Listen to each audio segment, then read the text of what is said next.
Evening all, we're going to get started. If we can get those in the cheap seats to come forward.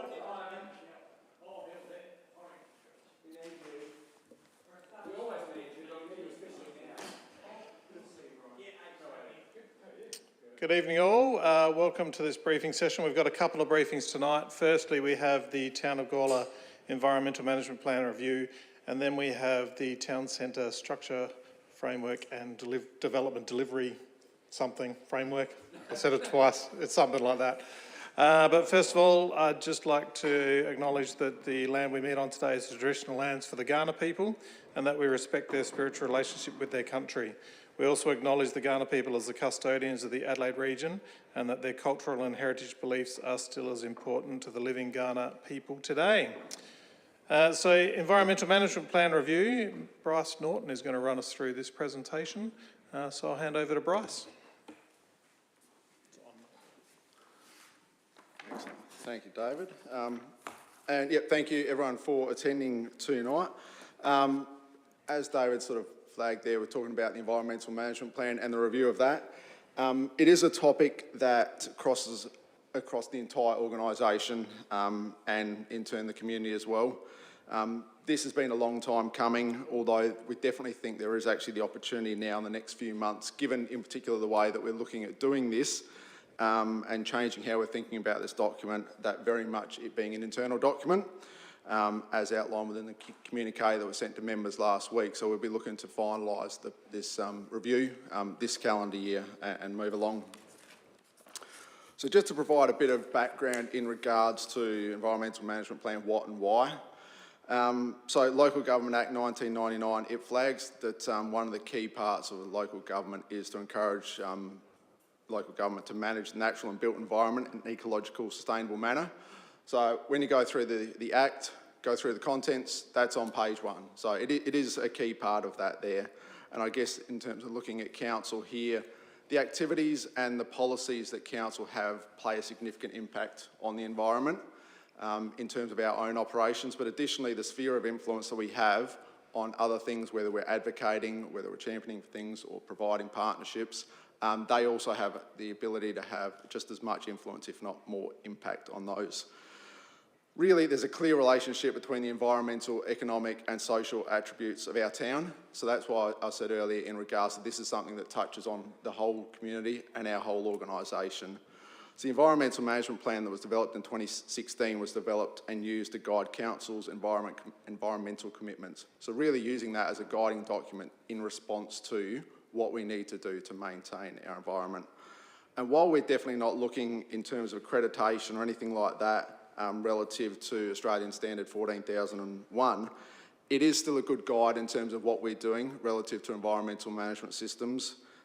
3 things being to improve environmental performance, to meet our legal requirements, a key part, and how that aligns back to the Local Government Act, and then also to define and achieve our environmental objectives.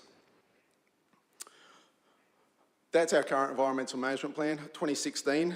It was Council's first Environmental Management Plan. And as I said, developed and endorsed by Council in mid-2016. As with a number of strategic documents that were developed and adopted by Council at that time, it is really a broad document. Potentially it's trying to be a little bit of everything to everybody.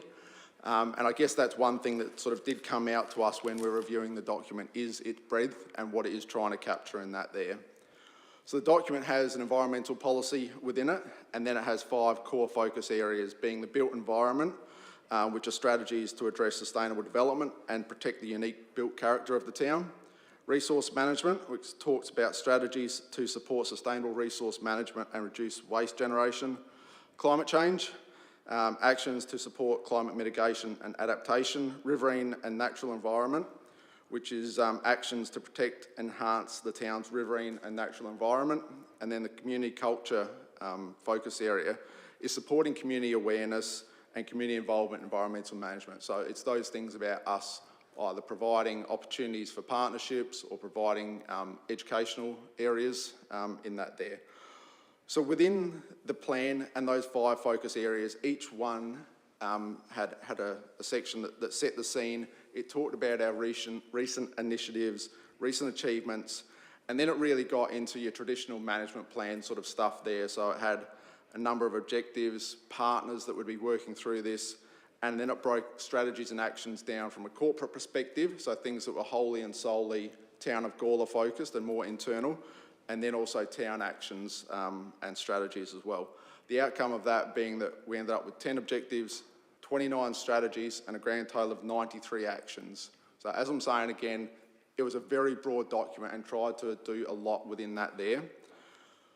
While we've been reviewing this document, we've really noticed that there was a bit of a discrepancy as well in terms of, you know, the breadth of some of those actions and strategies there. And they were ranging from things like to purchase pool covers for the aquatic centre, to reduce water evaporation, trap heat, those sorts of things, all the way through at the other end of the scale to implement the entire Gawler Urban Rivers Master Plan and everything that was entailed within that there. Another part that was, you know, quite obvious within it was there was a number of strategic and/or operational documents that were either referenced to implement or develop within the plan there. So we've sort of taken that as a bit of a springboard in terms of what we've done through this project here. So I guess that was 2016. It's obviously now 2025. A lot has changed in that time. So for starters, we would have been having this conversation downstairs in the Town Hall Council chambers, squeaky floor, claustrophobia, all of those sorts of things.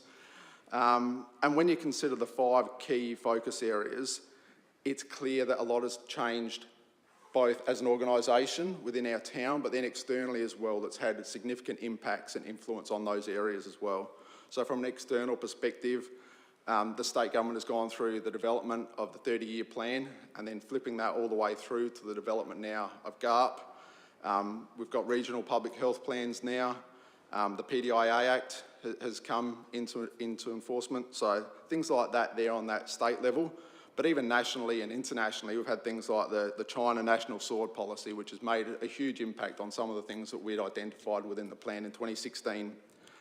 Internally, just as much change really in terms of things like operationally, council in 2016 had a commitment for 20% renewable electricity only within its small sites and did not actually have any operating solar systems at that time. So compare that now to where we are, where we're sort of in a situation to be able to claim 100% renewable, and we have 7 operational solar systems across our buildings there.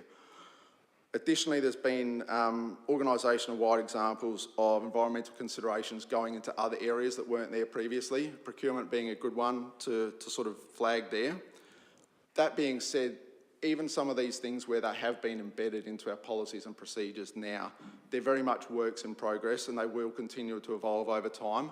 And that's not only from an internal perspective, but again, using the procurement example, over time, our suppliers, whether large and increasingly small as well, will become more sophisticated in identifying their environmental impacts and quantifying emissions, whether that be scope 1, 2 or 3, and then how we work through that and how that changes our business and our engagement with those businesses going forward.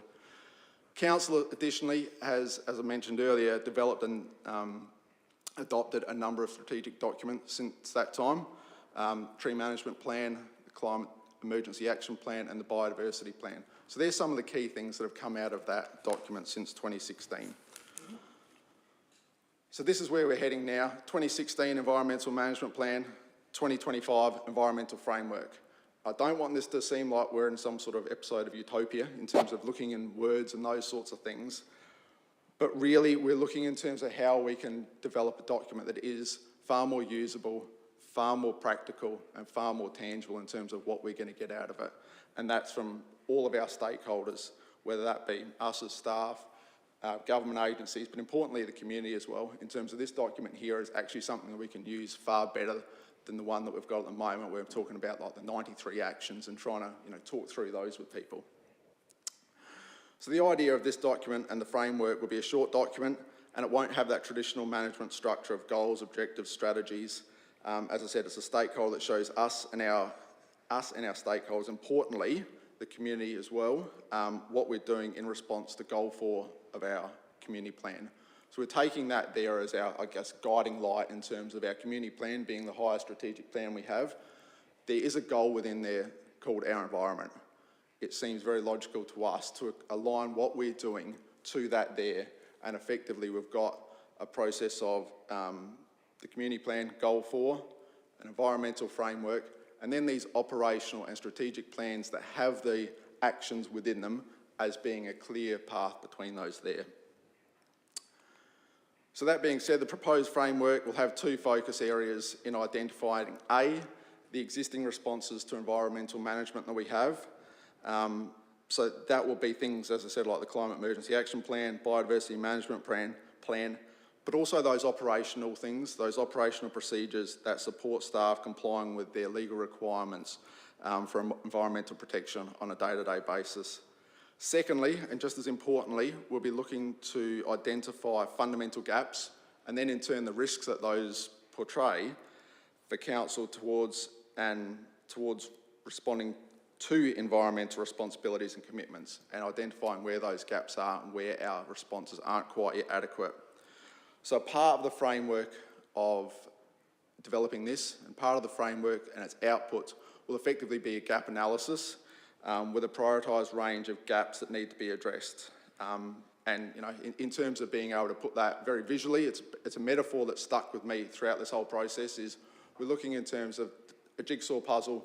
What are the holes that we've got there? What are those pieces that we still need to work through over the coming years to develop towards getting that full jigsaw puzzle? So just for that clear context in terms of this is taken straight out of our community plan, what we're looking for by developing a framework here is a clear link between strategic and operational responses and the community plan, and in particular that goal 4 there, our environment, to respect, protect and nurture the environment. Obviously, as I mentioned earlier, the environment touches on everything within the community, everything within our organisation, and obviously then does have links to other areas within the community plan. So it touches on our identity, our growth, our community, our leadership, as well as our environment. What we're trying to do is just focus that, you know, that clear direction there. Very busy for a reason. So what I just wanted to talk through here is the 3 areas of goal 4 with the community plan there, just to identify and quantify some of the things that we've already got in there, just so you can get a bit of an idea of what we're saying in terms of we do have a number of responses, strategic in particular, to these goal areas. So 4.1 to be to create and maintain a healthy natural environment. So that talks about vegetation, biodiversity, enhancement of natural landscapes, and the significance as social, cultural and environmental assets. So it has that as a focus area for 4.1 there. One of our key responses has been the Gawler Urban Rivers Master Plan, noting that some of these documents here are in the process of or have been identified for review. So that will be part of this framework as well, identifying what strategic responses we already have that need to be updated. Some of these things, we do things in them, we need to update to make sure they're right. And the Urban Rivers Master Plan is a key one of those. So that document there, the goal is to improve Gawler's urban waterways with a focus on the protection of river health, the conservation of biodiversity, and the provision of an interconnected and accessible parkland network. It shows the clear link between our environment, the framework here, and that as the action going forward.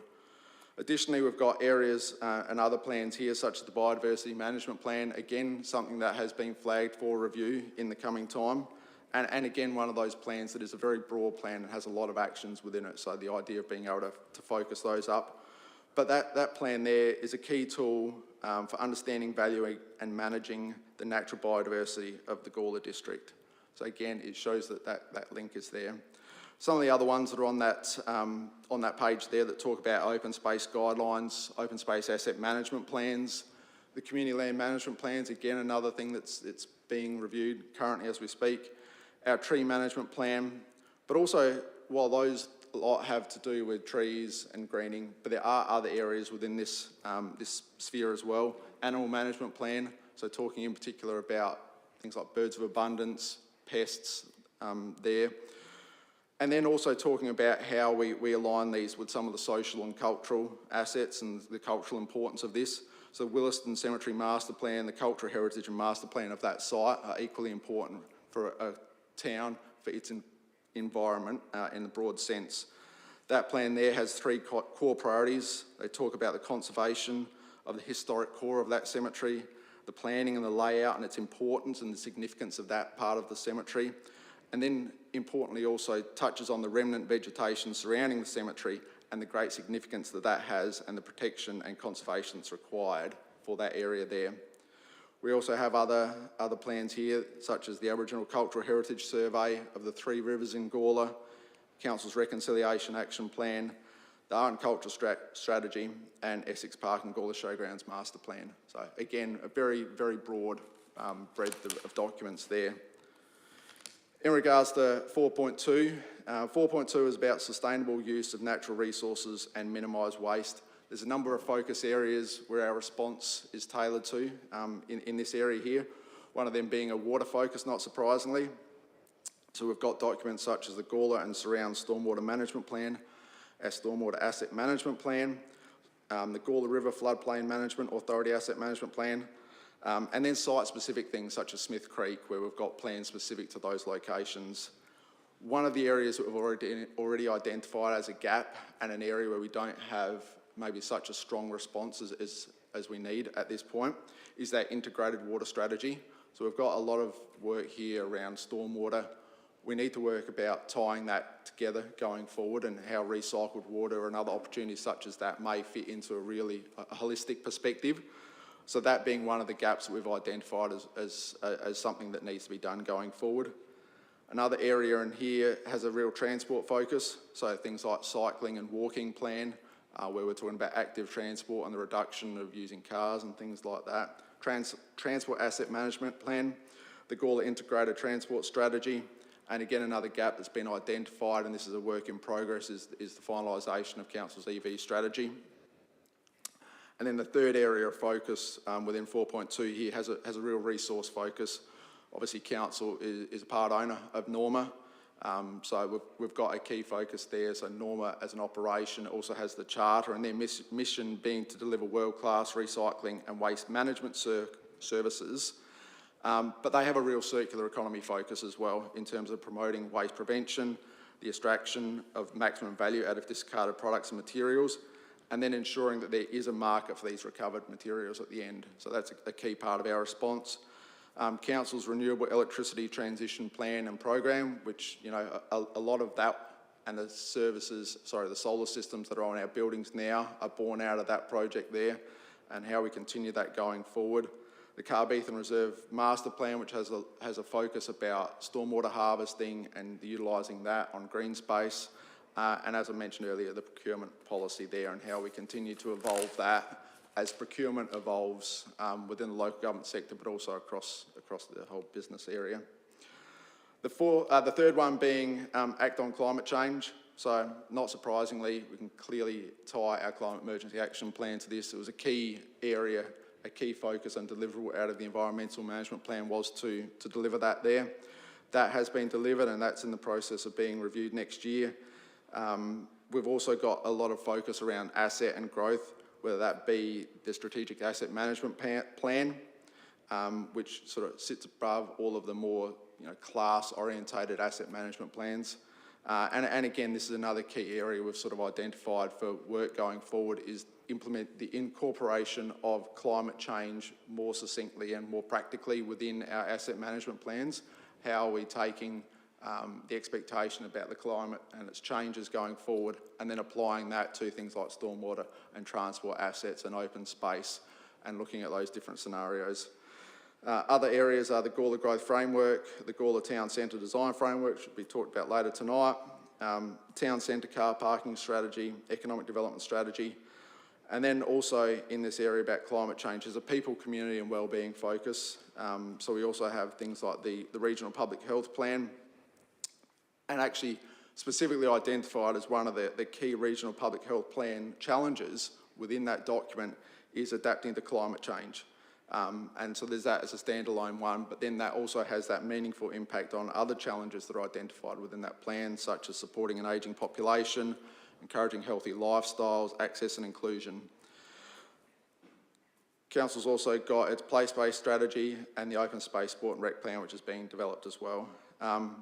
And then importantly, and something that can't be forgotten within all of this here, that tying them all together is Council's long-term financial plan, we need to be making sure that, you know, these things are talking to our financial planning going forward as well. That seemed like a lot very quickly. So just in terms of what now, so really from today to the 28th of October, really looking to the outcomes of what we've discussed here will be taken forward, refined, looking to how we update our environmental policy, which is planned to be presented to the Audit and Risk Committee on the 4th of November. But then it will be looking in terms of confirming the puzzle. What are our existing responses? How do we quantify and identify those? And then the areas without adequate response, what are those? And then looking towards how we prioritise those to be able to bring that back to Council on the 28th of October for noting. And looking at how we prioritise those most likely in 3 areas.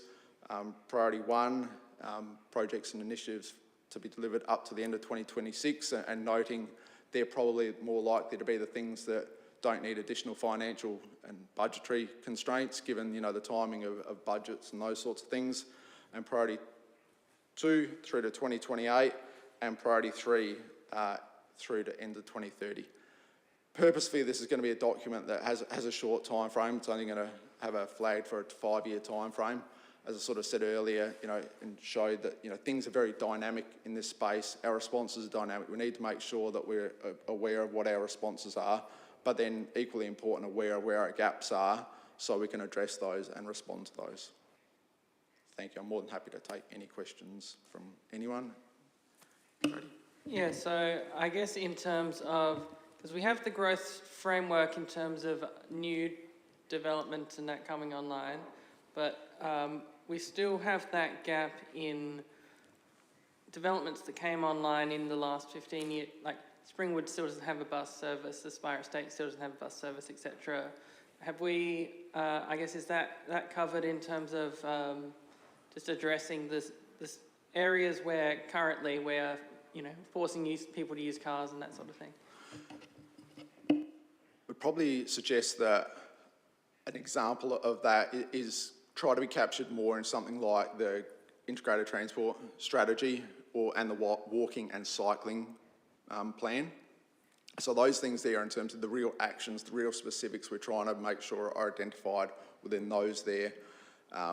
The more fundamental gaps are what we're probably trying to look to identify in here, and making sure that when we identify that those more tangible, practical, actionable goals are missing, that's when we already have them flagged for inclusion within review of those other plans, to make sure that when we're doing walking and cycling, which is 27, I think that's due, that we are making sure that some of these, I guess, developments that have been in the pipeline when the last plan was developed, we're making sure that those sorts of things did come to fruition or didn't come to fruition. How do we make sure that we can address that in that one there, but then, you know, take that forward for the next developments to ensure we've got, you know, a bit better checks and balances behind those sorts of things.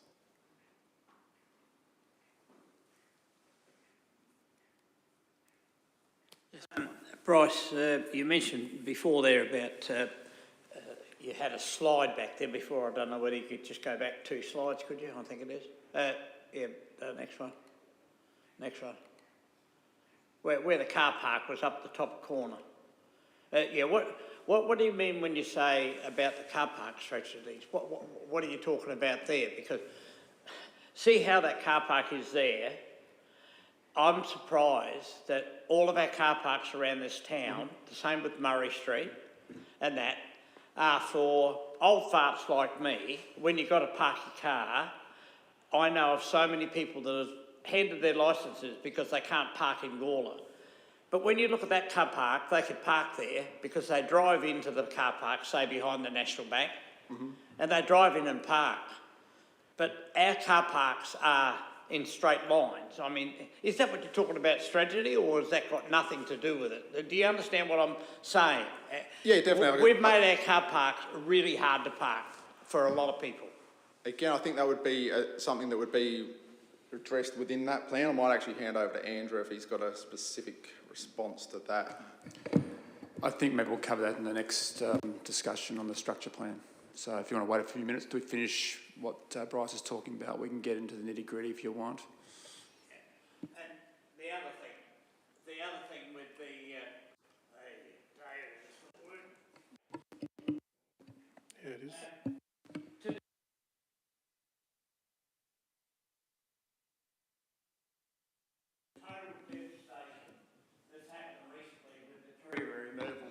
up in that area. And everybody's saying, how did that happen? And it's still happening all around Gawler. And when I say happening around Gawler, I can show you 4 or 5 places where there used to be a row of trees. You know, one's along Cheek Avenue and everything. They're all gone. Now, so obviously not the developers, the property owners are removing those trees because I know they're not being done by our council. So how do you stop that when there's certainly stipulations where if you can get your arm around the tree or whatever, or whatever, how do you stop people removing trees? Because there's been literally hundreds removed in the last 12 months out of this town. Yeah, for sure. Thank you, Councillor Samble. There's obviously lots of different elements in terms of that there. And again, we've got a number of responses here. Some of them are things that council has that control over, but some of them are things outside of council's control.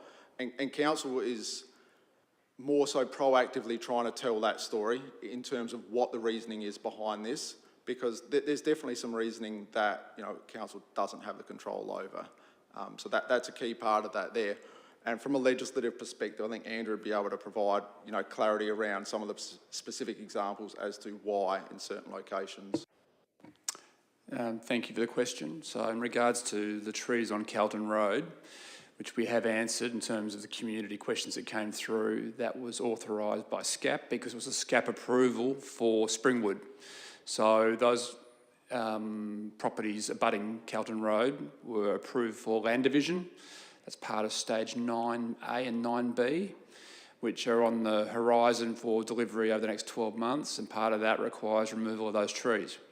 So that had nothing to do with council, and council couldn't enforce retention of those trees. In regards to other trees, council has at least 3 to 5 prosecutions in the tribunal at this point in time. We've won a couple in the last couple of weeks.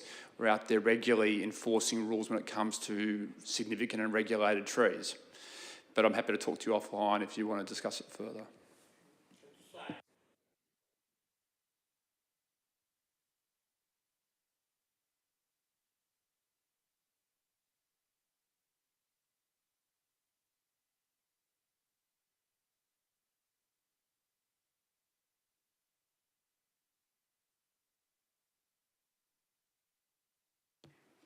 Any further questions? Excellent, thank you very much. I'll hand over to Stacey, who will undertake the second presentation.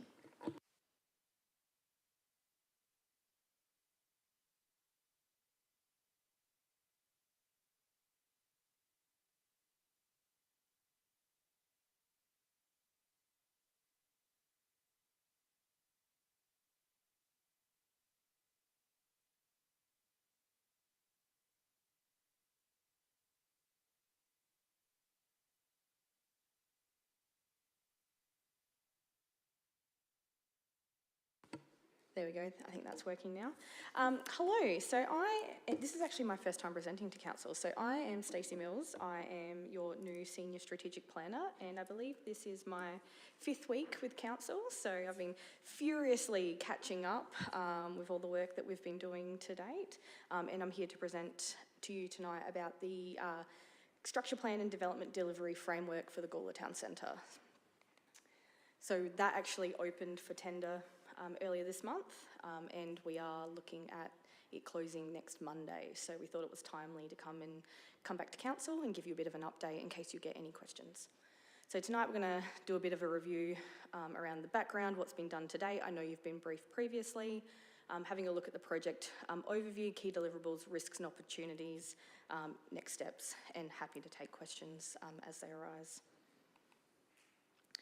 So really the project's looking to cover 3 interconnected pillars through this project. So really we're looking at the market forces and service economy. So we really want to understand the economic drivers and the services to help us position Gawler for growth, investment and resilience in challenging future times.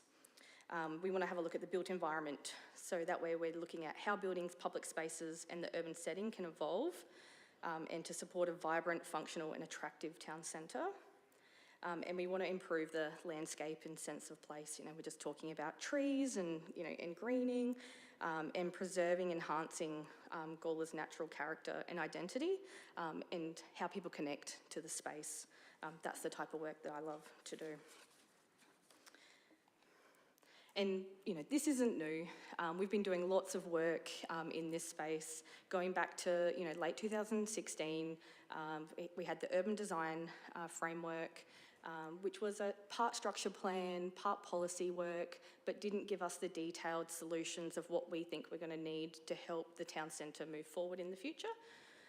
We've done the Gawler growth framework, and we had significant consultation with the community in 2024 around that, and we'll be carrying over all of that relevant engagement feedback to this project, so not all of that is lost. And then we're aware, you know, the state government's coming forward with a bunch of growth areas that will have an impact on Gawler Town Centre, and we need to be aware of that regardless of whether or not it's in our council or not. And obviously we've had some challenging traffic instances, and these are two of many. And I actually drove past the one outside the local member's office about 20 minutes after it happened. And so, you know, and we need to be conscious of that and try and create traffic solutions that support a safer town centre at the same time. And so, just going to have a quick recap of what some of our current challenges are, of how we see it. So we know that town of Gawler is projected to double in population over the next 20 to 30 years. And with that comes requirements around also increasing our retail space and car parking to accommodate that growing population. And with the growth that I mentioned around Concordia, Roseworthy and Cudler, that's also going to bring extra growth. We are the regional hub for the outer north, and we want to maintain that role in that future. Our traffic capacity constraints around Murray Street and the various roads that surround it, we all know are challenges, which is going to be considered as part of this project. And the existing frameworks are misaligned to the current planning legislation, and that's where some of the previous work picked up on some of that, but it was under the old development framework. So we need to make it contextual to the planning and design code and look at how we can improve that system and make it work for us. And really through some of the previous work, you know, it's all good base, but it lacked some integration between land use, transport, infrastructure to actually get outcomes. And this is where we're hoping we bring it all in together. So, and the question is no longer if growth will occur in town of Gawler, but how it will be managed by council. And so what we're hoping is that the structure plan can play a role with that for the town centre, so, and support not only the anticipated population growth and establish a critical mass for a vibrant town centre. Now, when I say critical mass, that is the, I'll refer to it later in the presentation, but like organic kind of population where people just automatically are in the street because they live in proximity and they come here because it's the most convenient location for them. And we want to guide future land use, development and building design whilst being conscious that we have a really unique heritage and character town centre, and we should be able to work within that and leverage all of those unique aspects. And we want to make sure that our town centre is prepared to respond to the evolving needs of the retail sector and making sure that we have those opportunities for when businesses want to come, we have the spaces for them. And so we want this project to also identify key strategic sites for future development that will not only meet our vision that will be established through consultation and workshops with council, but also hits the targets that will be set by this project around population, retail square metres, transport solutions, and design. And Bryce touched on this with his presentation earlier, but we want these planning and delivery solutions to be competitive, realistic, and implementable.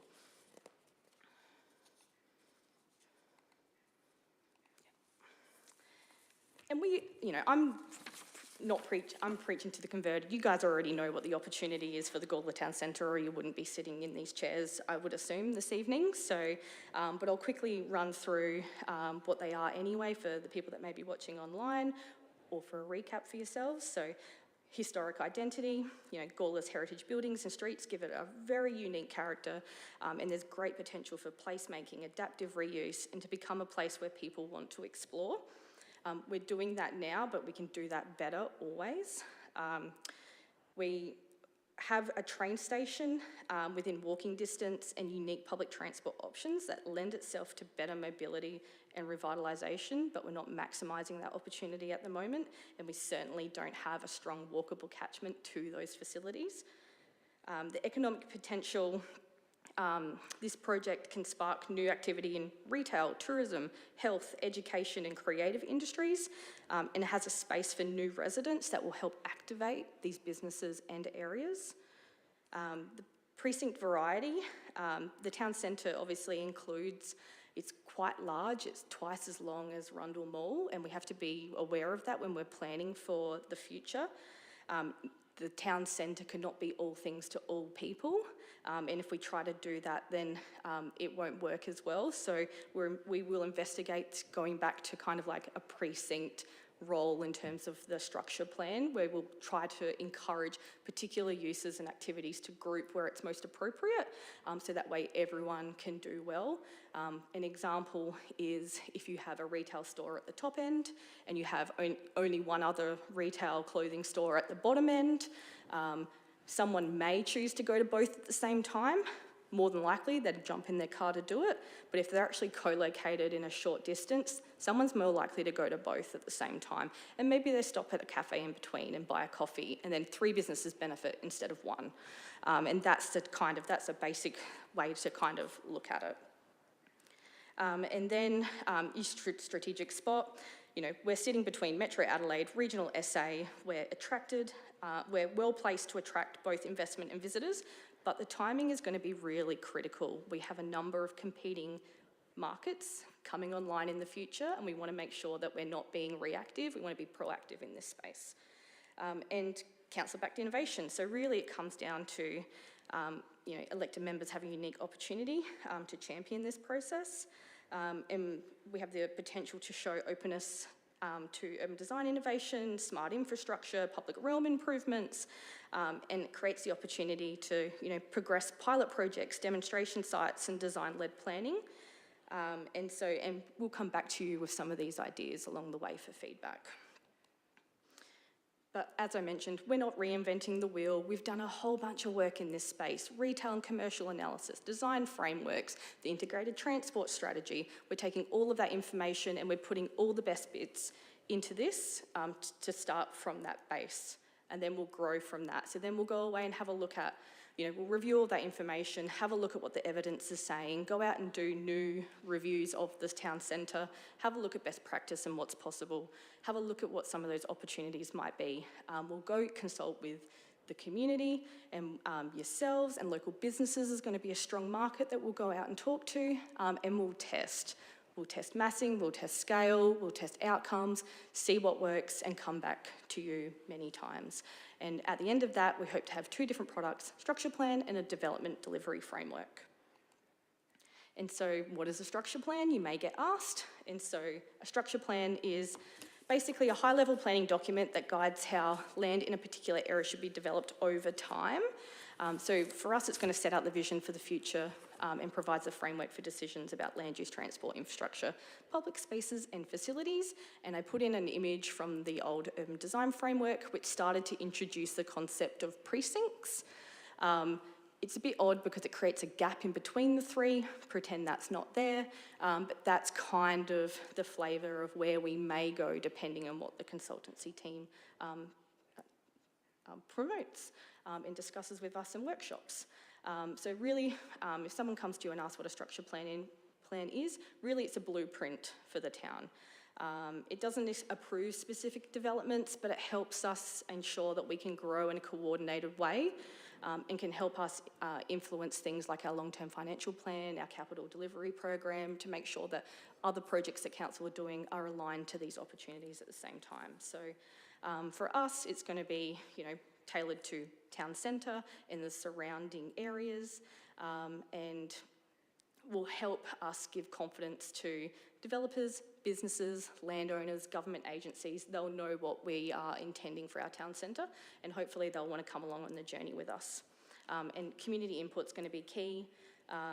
We will go out to them in a number of different occasions, and we'll start that engagement early as well. And so the development delivery framework is really where the rubber will hit the road. So this, when I talk about, practical, realistic, implementable, this is where this tool will really help that. So it takes the structure plan and actually puts it into a proper action plan of how, when, and who's responsible for delivering the outcomes recommended through the structure plan. So it will look at timing and staging. It will help us identify funding and partnerships. One thing that I know that Barossa does really well is that they did all this really good strategic planning work in the background many years ago, which has allowed them to go out and advocate really strong for funding. And in one of my former roles, they were successful in a $500,000 grant because they had that really good budget bid that was tied to their strategic project background. So we know how it works, and we know how this project and documents can be used. And through this process, what we also want to do is we want to identify if there are any quick wins that we come out of the end of this project, and what some demonstration or pilot projects or something that's a bit small, get some runs on the board, show the community of what's possible. And so I'm just going to run through a couple of the aspects of the different deliverables that are going to come out of this project. So one of the things that we'll be focusing on, which kind of flows on from the Gawler Integrated Transport Strategy and some of the previous work done by Council, is that as part of this, we'll actually be looking at proper streetscape concept plans and high-level costings for road interventions and improvements. So how can we actually start to solve some of the challenges that we already know exist in Murray Street and surrounding streets? How can we actually start to design them? And this will be concept level, but it will help us set a pathway for what improvements we can change in the future, which will either help us lobby for funding or put it into our capital plan for further improvements in years to come. And so it will also have a look at things like active transport networks, cycling, and connections to public transport. And the recommendations will be infrastructure and non-infrastructure based. So infrastructure based, obviously capital works, intersections, footpaths, things that we can physically touch, and then non-infrastructure recommendations around policies and strategies and guidelines. And some of this will also be behaviour change. You can't design everything. There will need to be an element of behaviour change at the same time, but this is where nice streetscapes come into play. But the important thing is we already know where all the challenging points are. We may uncover others during this process, but I think we have a general pretty good idea. We're also hoping to bring out a design guidance, which will basically acknowledge our heritage and charactered areas of the town centre, and then it will make recommendations about how you may be able to develop sites, heritage and non-heritage, that respects the streetscape, the open spaces, and the heritage places, and how it can all kind of work together. And that will build on the vision and principles that we set as part of the structure plan, including what's appropriate in terms of scale, massing, land uses, where's it best suited, how might it look from the street, what considerations do landowners and developers need to have before proposing something to council. And it will also be it'll be also able to make recommendations around, it's not just about buildings, but it's about public realm, and it's about the spaces between buildings, which are really important. We have so many cool and unique like laneway and courtyard opportunities, and that could be some of the really easy, quick wins. And what this project will do is at the end, we'll have a bunch of recommendations around code amendments to the Planning and Design Code that will help turn our vision into reality and set a real benchmark for the development industry, and set a really clear outline of what our expectations are and what we want to see, which just helps give certainty to the industry. And we will also look into preparing an investment prospectus, which will help us look into further these key strategic sites and what those opportunities may look like. And that may be, you know, a co-location of residential, car parking, mixed use, you know, all of these uses, you know, the sky's the limit, which will be informed by an economic analysis and consultation and research and things like that. And we have put into the scope that we do want to receive some visualisations so the community can actually start to see what this could potentially look like with consideration to the design guidelines and really showcase some really good opportunities. But we do bring it back to, I say, yet context-sensitive development, because we're not, we want it to be bold, but we want it to be realistic. So, you know, there's a fine line, and we want to provide as much advice to make that happen. So, and currently in the process of preparing the engagement plan.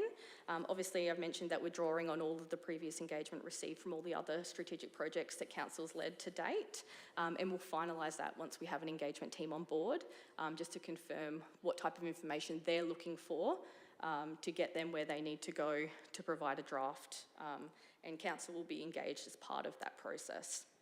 So some of the early thoughts is, you know, building on the previous insights, so I won't go into that, I've talked about it already, but we want the engagement to be targeted and purposeful, so really focusing on key areas that maybe haven't been included in previous consultation.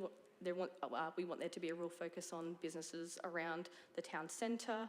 They all have their own unique insight. Would love to get more of a youth angle and younger population demographic, you know, young families and the like, as well into the mix, as well as just general community, which, you know, will come. And we want to identify, you know, priorities for change and investment, and so we want the community to come along on that journey, and they may help us identify key sites that they think may be of greatest benefit, or, you know, the ideas of, oh, I've always thought that that site could be really good for something. We hope that they come forward and tell us what those ideas are. And then we'll talk to them as well about the design within the heritage context. You know, we hope to be able to provide some options and some concepts for them to have a look at about, you know, where do they see this kind of design influence going, and is it appropriate for Gawler? And so there's always the question of, why are we spending money? What do we need to? Should we just do nothing? It's fine as it is. And there is a threat of do nothing, and really it's, you know, the things that we've listed down here, and I'm sure there's more. You know, the character of Gawler Town Centre isn't fully utilised to boost tourism and placemaking. Key areas become increasingly inactive with no clear plan for activation. So we're talking about, you know, maybe there's a retail shop up there and a retail shop up there, but if there's no one on the street, they're both dead. So, and there's also then lost momentum in attracting investment and visitors, despite our location. If we're not giving the development industry a clear indication of what it is that we're looking for, they may go somewhere else. And our walkability, cycling, transport connections still need improvement, or vehicle accidents, like we've seen, will continue to happen, and, you know, hopefully not get any worse, but we also don't want them getting any more frequent, so we want to try and improve that. And a slow economic growth limits support for new industries and retail opportunities. So we're in a really unique kind of position right now where, you know, Council's been really proactive in creating this project now, and not 5 years' time when Roseworthy's up and running and Concordia's up and running and we've automatically got competition through their own town centres. We want to keep Gawler as that regional hub. And, you know, without leadership and investment, progress may stall. So really, at the end of the day, doing nothing risks falling behind, and this is our chance to lead with vision and purpose. And I've included this little diagram here, which kind of shows you, you know, where our money kind of goes. So, you know, going out of town of Gawler, a lot of our money tends to go to the City of Adelaide because that's where a lot of people work. You get a little bit going out to the Barossa, a little bit potentially going out to Roseworthy when that comes online. But at the moment, the big yellow arrows, we're getting all of that outer north coming into town of Gawler. And if they've got somewhere more convenient, more enticing, more nice to experience, they might stop. And we basically, what we want to do, and it's, you know, it sounds a bit, might sound a bit crass, but when we get them to Gawler, we want them to get out their car and we want them to stay out their car for as long as possible, And we want them to empty their wallets. We want them to go into more shops than they intended to. We want them to buy more things than what they intended to, because they've had such a great experience that they see things that they're really interested in, or maybe they go and experience some public art, or maybe they bring their kids to the park off Julian Terrace, you know. So we want to keep people here. People breed people, so the more people we can bring, the more people they'll bring, and then it starts to become activated, and then all of a sudden it's a destination by itself, but it needs a little bit of push and encouragement.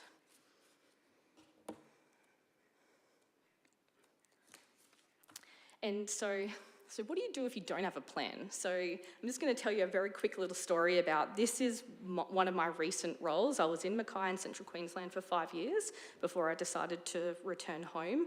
And we had a city centre, and not too dissimilar to here, huge heritage influence. Ours up there was Art Deco, hundreds of Art Deco properties, beautiful.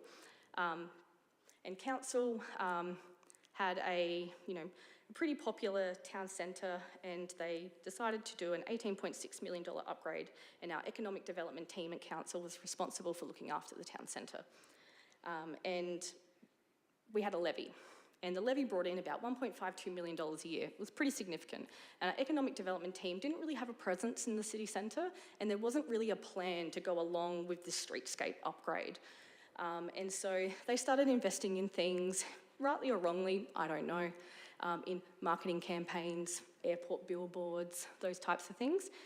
And the local businesses couldn't actually see value in what it was that they were paying for.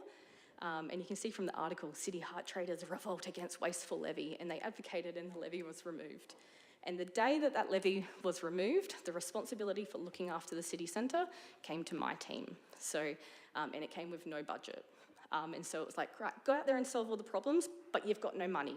1.52 million, gone. And you've still got a city centre that are struggling. So you'll see this beautiful building in the bottom image, beautiful Art Deco building up top, empty down the bottom. At the time that I took over with my team, and they were an excellent team, we had over 30,000 square metres of vacant property and about 20,000 square metres of vacant land. It was significant. And we had, poor community sentiment. There's nothing to do there, there's no reason to go. There's perceived car parking issues. Now, we had so many car parks, you could go nose to tail to Port Adelaide, and that's how many car parks we had. But there was still perceived car parking issues. There always will be. And the offering just really wasn't enticing enough for people to come. So, what do you do when you've got no budget? So what we were able to do, we had a very modest, small budget that we were able to take from the other projects that we were responsible for. So we were looking after a 170 hectare revitalisation project, master planning, concept development, things like that. So we were able to take some of that. So we were fortunate to have a little bit. But what we did is we focused on just small interventions, and this is where I'm talking about pilot projects and demonstration projects, just to try and get people back to the city, just encourage behaviour. We did things like laneway events. We spent a couple of $100 on some stilt walkers, just to create a moment of interest, encourage more people to come into the town centre. And so we started doing this, and we had to leverage off local businesses. Council didn't have any money to do it.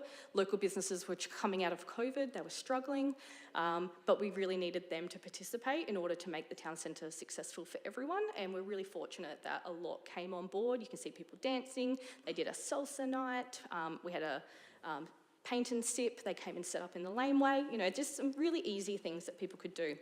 But people started to get, a bit excited, city centres coming back to life. But then the Chamber of Commerce, who were part of the advocacy body to remove the levy, came back and said, it'd be good if we had some budget. Can we bring the levy back? But it was too late. And so I really commend council on doing this plan early, because you don't want to get to the stage where there's no budget, no opportunity, and you're having to rely on small interventions which can only be sustained for so long. What we actually needed was a structure plan and a priority plan to bring in the right businesses and an investment prospectus to encourage that development to come and take up some of that 30,000 square metres of vacancy that we had. So we're really, you can't tell, really excited to be part of this project. And so really, this plan that we're developing is not designed to collect dust. We want it to be a strategic framework to guide appropriate land uses in the right location. We want to align our capital works with opportunities that deliver the greatest community benefit. We want to enable organic activation and position Gawler as a regional hub of choice for daily life and support an embedded residential population to drive local activity through organic activation. And we want to provide a clear decision-making framework to make council, to help council make confident, well-informed decisions. And this is where the code amendments come in. And the design guidelines. And we want to identify and prioritise the catalytic sites and projects to attract investment and unlock development potential in the right locations, and strengthen council's ability to advocate for funding and partnerships through evidence-based planning, and ensure flexibility and resilience in planning to respond to changing community needs and market conditions. As Bryce mentioned, their focus is 5 years for the environmental plan. So, we're looking at that 5-10 year. We may have actions that go beyond that, but we really want this to be off the shelf. And we want to identify quick wins and early place-based interventions. And so really our next steps, procurement's commenced, closes next Monday, 18th of August, and we've had strong interest already, which is great. Our consultant team, we're hoping to have them on board, ready to go early September. We'll start with our literature reviews, field investigations, research, and then we hope to come back and present some preliminary findings, eventually a draft framework for feedback, and then ultimately a council briefing and report. And then obviously off to the side always is going to be ample opportunities for community engagement through yourselves, local businesses, general community as well. So, and we'll come back to you with what that program looks like once it's finalised. That's it from me. So if you've got any questions, happy to answer. Andrew's here to help me fill the gaps if there are any. So, Cody. Well, firstly, thank you for the presentation. It's great to see someone excited about improving our town centre. I guess just around the precincts, have you had in prior experience, experience in how to manage in terms of the actual private business side of it, because obviously they're the ones who make all the decisions. Like we're unable to make a law that says only hairdressers can go in here, so it has to be a consultative process where the businesses come along for the ride, etc. So just thoughts on that? Yeah, no, definitely. And we can't control, it's just like people's houses, we can't control what they do with their own property. If they want to lease it out to someone, that's their business. But what we can do through the investment prospectus is show everyone where the greatest opportunity is that we believe will create the best success for different types of land uses.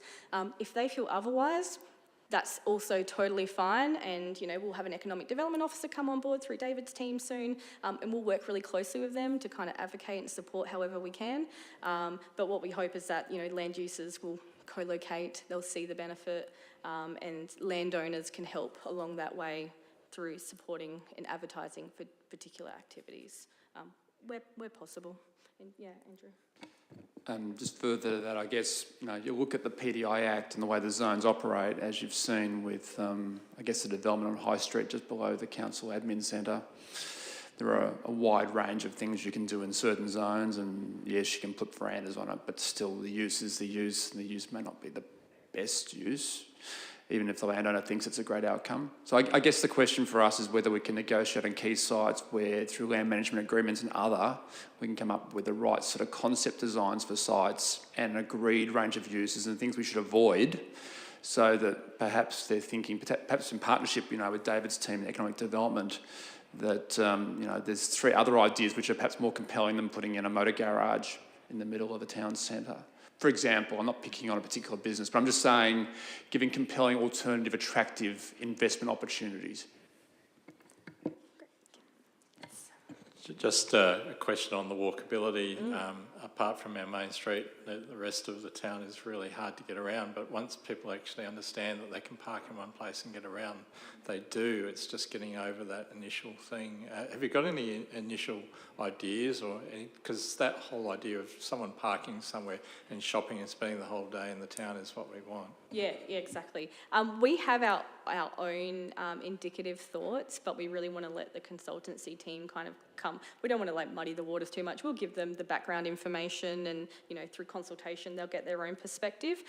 Andrew and I certainly have our own opinions on that, but even through small interventions like improved wayfinding, and council's website lists where all the car parking places are. I only found that out today, and I've been here for 5 weeks, and it was only because I was doing website training that I realised, and so sometimes it's a bit of an education piece, it's a bit of a wayfinding exercise. It doesn't have to be permanent signage, it could be temporary, just as a demonstration, and then through those improved capital projects, we can improve the actual long term as well.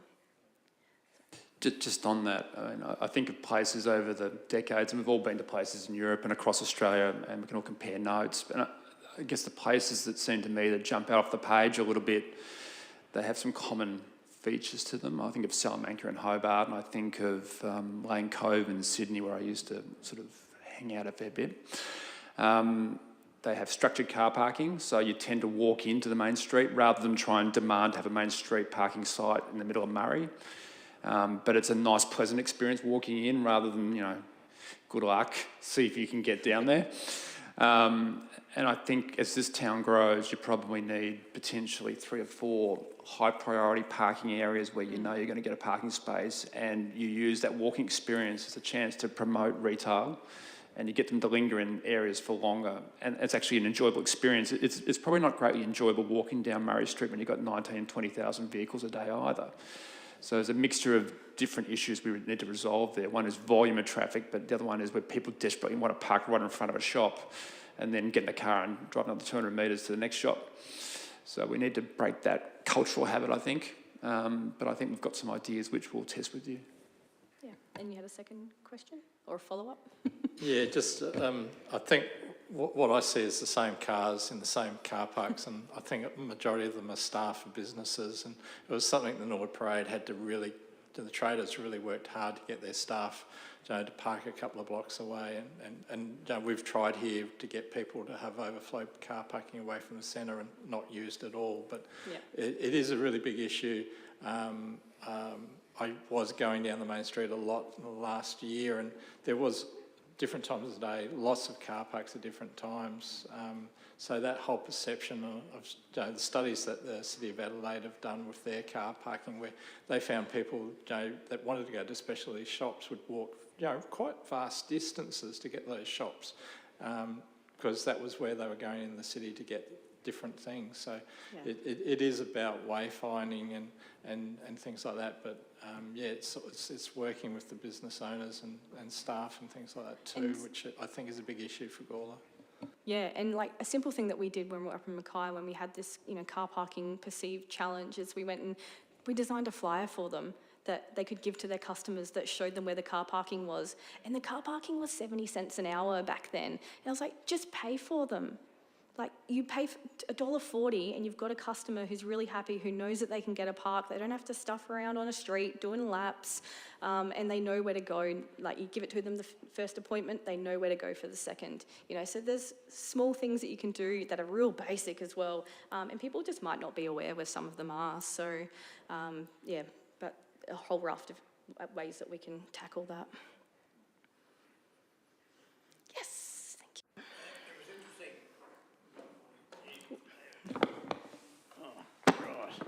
It was interesting, you said about not knowing where things are around the area, that we've just had a new medical centre built around the corner around here, and I've had to go a couple of times recently to there after a few accidents I've had, and there's a beautiful car park where you drive in alongside the Abbey. In there, you park in there, and the times I've been there, I've gone in and I've thought, oh, hang on, they must be closed today, there's no one there.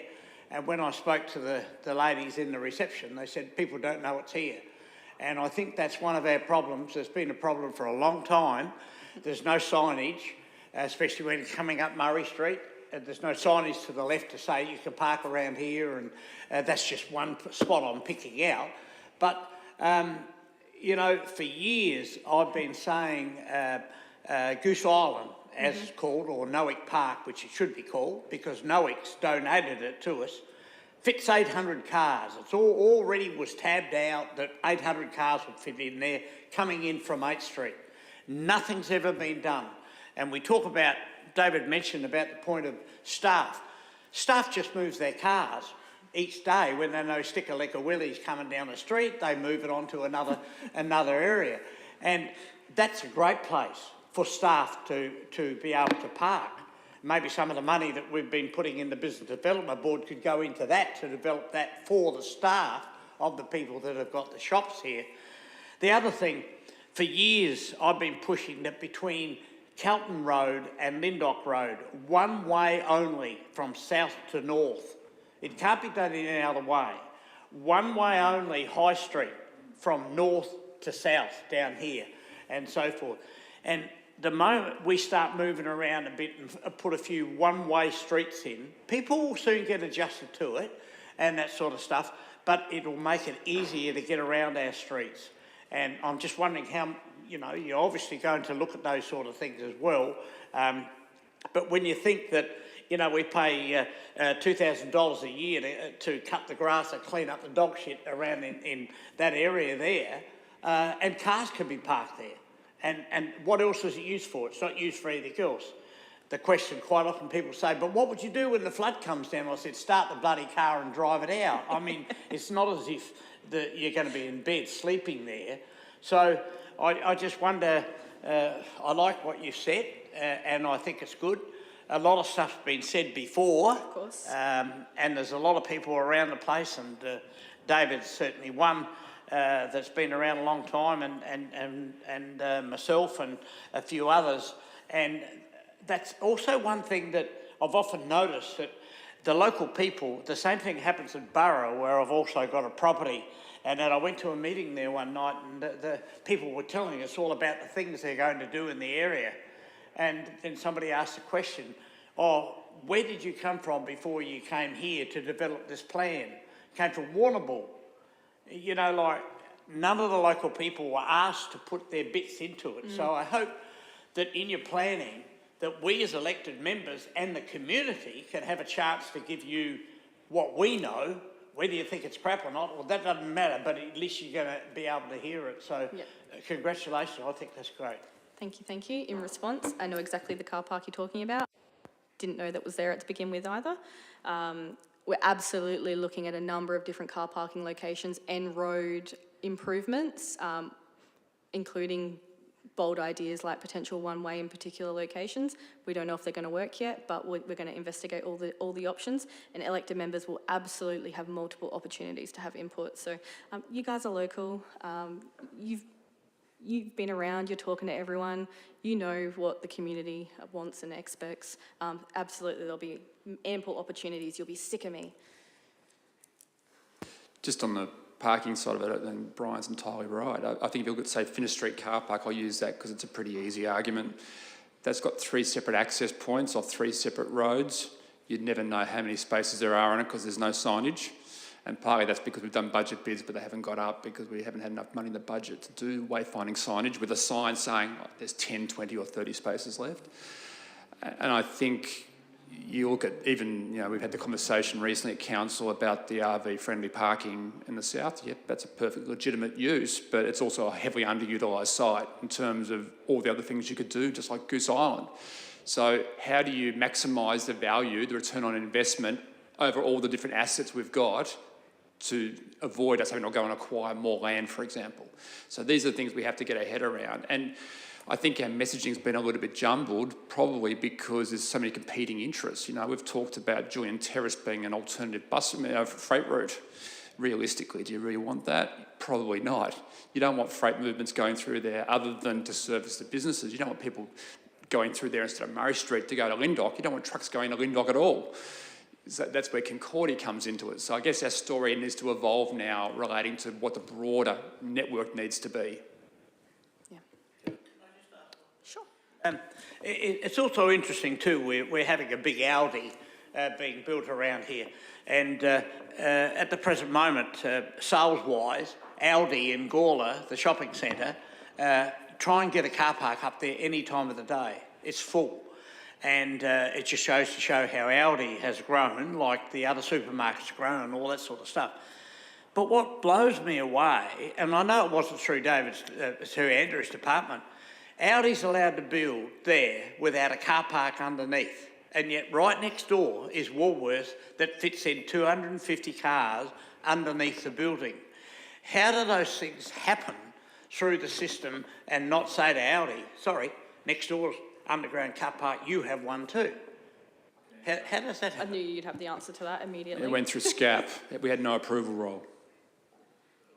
When is SCAP taking a holiday? So SCAP had approval on Audi because of the investment trigger that it hit. Therefore, we were a referral. We were not the planning authority. Yeah, that's where there's a problem. Yes. Oh, sorry, who was first? Oh, let you just bustle it out. Thanks. I just the two questions, but I'll just quick preamble based on what Brian said. But I think it's important there, I think, sometimes to recognise, and I hear what what Councillor Sample said about parking, but the traffic that goes down the main street at the moment, not all traffic is equal. I mean, some of it is freight, some people are using it as a thoroughfare, and some people are actively going into the precinct to park. 100%. And I think you can very obviously see that conflict, and I experienced it just today. You know, there's people who are going into the main street with the intention of parallel parking, and there's people with a conflicting mission to get to the other end of the street as fast as possible, and it's not safe for the pedestrians or people who are trying to get out of their car, who are trying to parallel park extremely fast. So I guess as part of it, is there going to be, is it going to take into consideration potential ways for traffic to move around Murray Street? And I'm not necessarily talking about Murray Street, I'm not talking about Murray Mall, but necessarily, but you know, is there, I think that there needs to be alternatives that also guide that behaviour change and don't encumber people trying to do the right thing by parking appropriately or walking from areas that are hard to safely access. In short, absolutely. We know that there's already high traffic flow through those streets, and it's only going to increase as other residential developments kind of come online. Part of our remit is to have a look at how we can divert part of that traffic that may not need to go through Murray Street into those other side areas and around, and make it more convenient for them to kind of go that way. There's going to be a real tipping point in the town centre where at the moment it's convenient for people to go through Murray Street. We almost want to make it not convenient, so they choose to go a different way to one of the more appropriate roads. How we do that will be part of the project, but we'll have a look at different kinds of interventions and improvements to kind of divert and improve the experience at the same time. So Yeah, I think it's a unique situation in the sense that, you know, you're never gonna, it's never gonna be like one of those towns that, you know, had that was along the Port Wakefield highway, and, you know, suddenly, you know, the new highways meant that the town has died. It's never going to be that, because we're have such a high population. It's always going to be a destination, but at the same time, I think, just a piece of feedback, I think, my personal opinion, there still needs to be some level of proximity where that traffic's moving around town. You can't just decide that everyone's going to go around the actual township. Second question was just in regard to the precinct-based planning. I guess how is that kind of thing going to be investigated, and what's needed there? Because obviously you can have a similar zoning, but if I'm going to Coles, I don't need to go to Woolies. It's just to take a crude example. And what with the precinct investigations, you know, more than likely the Gawler Heart kind of centre probably not going to have huge amounts of residential, because it's probably not going to lend itself to that. You know, you having a look, there may be some short-term accommodation and things like that, but maybe on some of your periphery areas, you may start to see things like mixed-use development that may have a commercial component at the ground floor, maybe some car parking, some decked and then maybe some residential or short-term above, but that creates its own little kind of activation hub, and that may be more appropriate on the periphery components potentially. That's just, a thought thrown out there just to kind of explain the different precincts. And so we'll have a look at where those activities may be better situated, and obviously places in proximity to transport, train stations, lend itself very well to some of that kind of residential opportunity. So is it more likely to be a rather than a hard and fast precinct with a specific zone, just something which evolves over time based on what's currently there and what's vacant? Could be yes, or it could be a complete new, depending on the opportunity, location, and the appetite of what's out there in the industry and the landowner. Again, landowner discretion, but we'll hope to create that framework that gives them as much opportunity as they would like to explore, and some of that may be a retrofit of an existing site. Do you want to add anything to that, Andrew? A good example, I think, is High Street. So we've talked about traffic circulation, one-way versus two-way. I have a personal view too. It's 12 metres wide. You can't get traffic to go both ways and have a footpath system that actually works. So clearly something has to be done. But going back to the question of use, you've got a problem at the moment, for example, where the zoning encourages commercial use on the high side of High Street, on the bank. It's probably entirely inappropriate. It should be residential, and it probably should be medium density housing, where you don't compromise heritage, of course. So I think they're the obvious ones, and in a policy sense you need to change, because you want people to live on the edge of the town centre. You want the town centre to be more than just retail. But you also look at subzones. So you might have a different subzone in the south, which is around, say, the old cinema, for example, that area, as opposed to what happens in the middle of the town centre, where you might encourage more retail, for example. So you might have more office and other things in the southern end. So a bit of a mix and match to suit. And that was always something missing out of the wax work from 2016, and there was no traffic interventions at all. So from Wendy's point of view, it was impossible to work out in a 10-year financial plan, what do you do in Julian Terrace? Do you make Todd Street one way, High Street, and so on? So they're the bits we have to get right. Yeah, and I think that sounds really good in terms of that kind of smart readjustment of zoning things that you're talking about. High Street it is encouraging investment. I think that framing, however, whatever comes out of this process needs to be very clear that it's not going to be council dictating where businesses can and can't go, because I think there's a danger of running into that if we're not careful with the way that we frame it. Yeah, Councillor. Thank you. First of all, thank you for the presentation. I think, for me, it's safe to say it's probably one of the best presentations I've seen around our town centre. So huge kudos to you and Andrew and the team. I think just two questions. First of all, so the urban design framework that exists at the moment, obviously that's on us for not funding the implementation of the plan, but as a document from 9 years ago, I think it's a really good document, and I'm sure the consultants will use much of it in the new updated framework. When you talked about the quick wins, is that sort of, I guess, a way from your point of view you see a quick win happening? It's something that might already be in that existing document that could be easy to implement, and if so, is there any examples? And the second question is the critical mass you mentioned. I just don't quite have my head around it. Would you be able to maybe just explain it a little bit more? Yeah, so you can have a think about the wax example, and I'll have a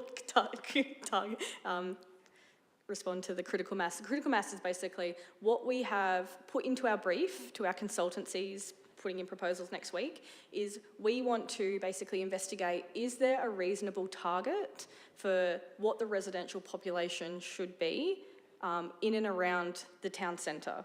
So when you actually have a look at ABS data, if you actually have a look at, and I put up the boundary of the actual town centre itself, which looks at High Street West only, not East, our population is 6.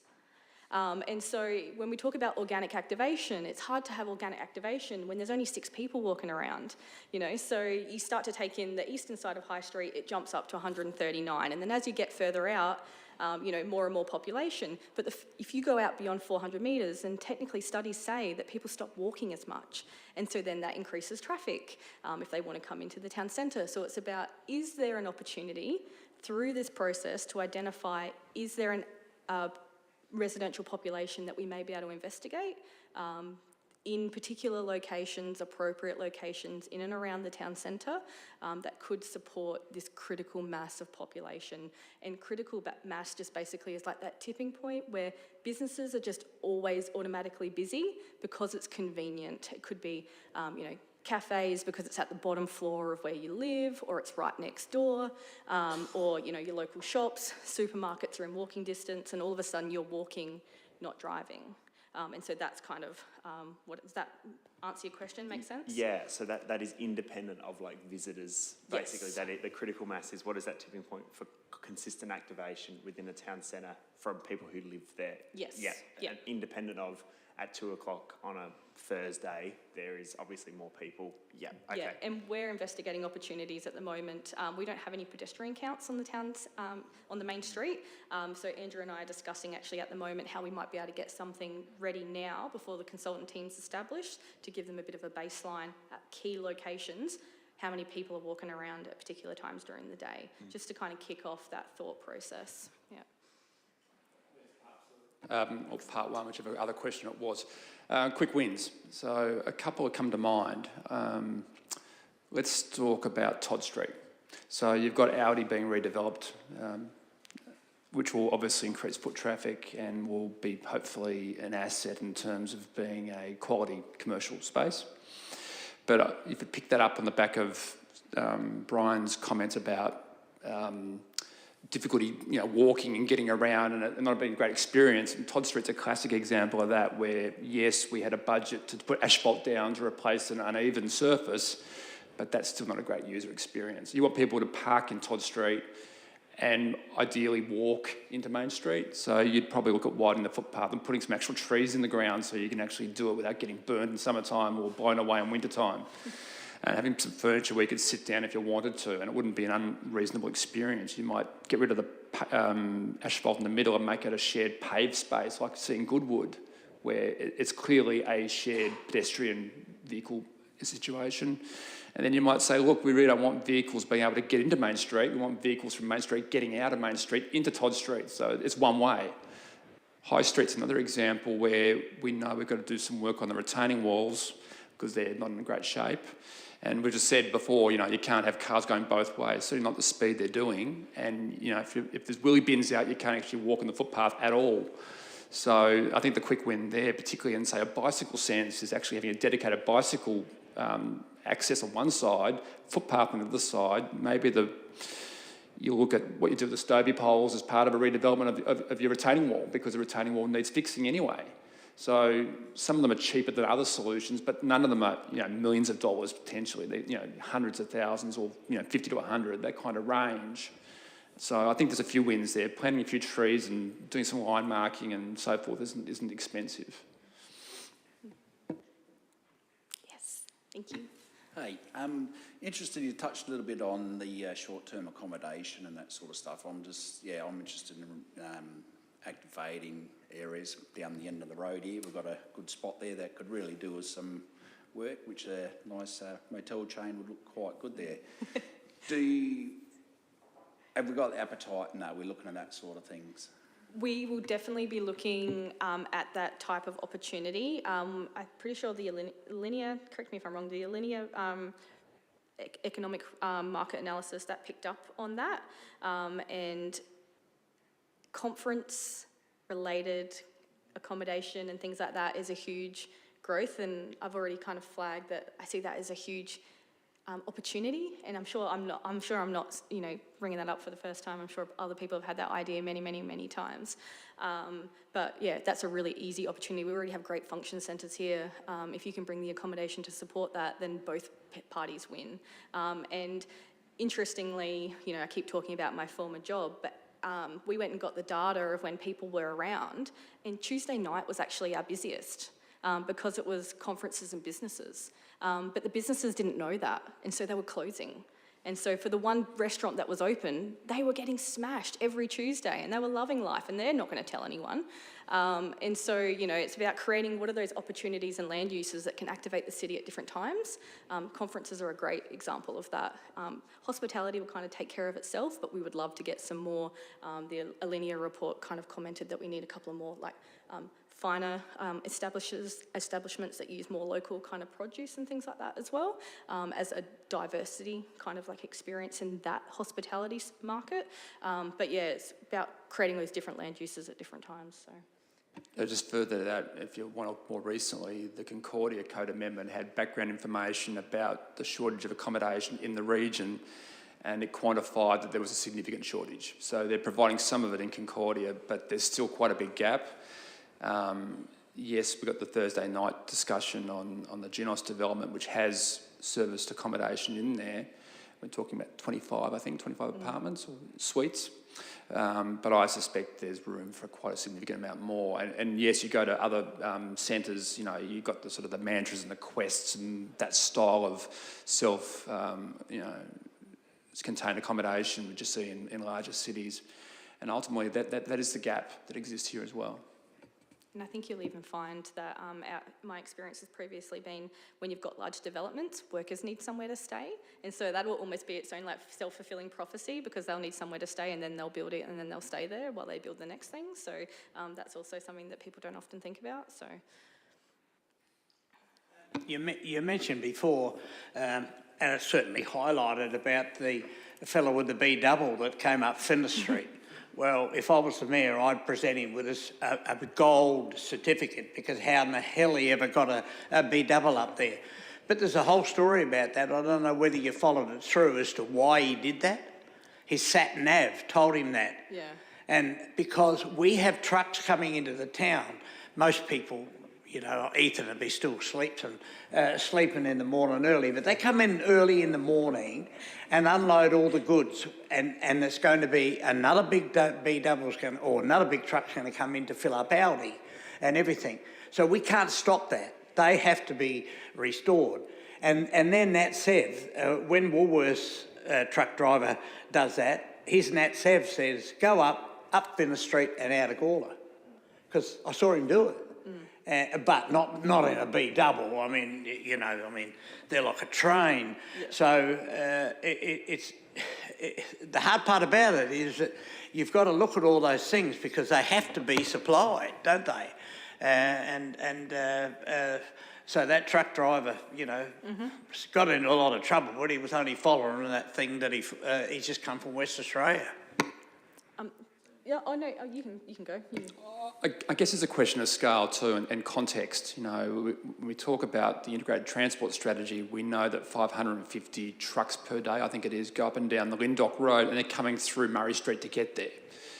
That's different to the legitimate needs of a business that just needs to have unloading and loading. I know, for example, Dan Murphy's, the truck goes in and reverses in out of Julian Terrace and goes in there and comes back out again, Julian Terrace, and goes wherever it goes. And that'd probably be the same for a number of businesses up and down that road. But, you know, having a couple of dozen movements a day is different to having 550. So I think we just don't want them going down Main Street, and I think we need to be careful about, yes, managing the needs of businesses, but not trying to service every other area around the region just because there's not enough network thinking at a state government level. And I'm not blaming anyone for that. It's just, that's the nature of how it is at the moment with the road network, but there's room with the Sturt Highway connection to improve that. Yes. Thanks. Just one more question, and it might be maybe even to you, David. Just how does this tie into the new Economic Development Officer role? Is this, I guess, something that they are taking around to businesses now, developers, the prospectus, etc.? Is that what that role will be, or how does it link in? Yeah, so the new Economic Development Officer certainly will be working very closely with Stacey on delivery and the consultants of this framework. The investment prospectus piece is a subset to the overall investment prospectus that our new Economic Development Officer will be tasked with implementing and getting, and that's part of our strategy review. One of the key goals in there is to develop an investment prospectus for the entire town of Gawler. So that covers all of our areas, commercial precincts as well, down south, the new Cuddler developments, all those sorts of things, but also the town centre. So that's one component of an entire town-wide investments prospectus that the EDO will have to implement. And so they'll be taking whatever comes out of this work, prospectus-wise, and trying to sell that to the right people. Yes. Yes.